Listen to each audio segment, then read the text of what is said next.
Ang po, opo. Ang bilin sa akin ng ama at ina ko, maging magalang, mamomoko ako. Kapag kinakausap ng matandang tao, sa lahat ng oras, sa lahat ng dako.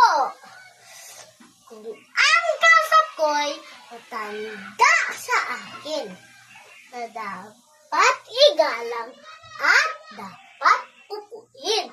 Natutuwa ako ng bigas-bigasin. Ang po at opo ng buong iliw. Maraming salamat po!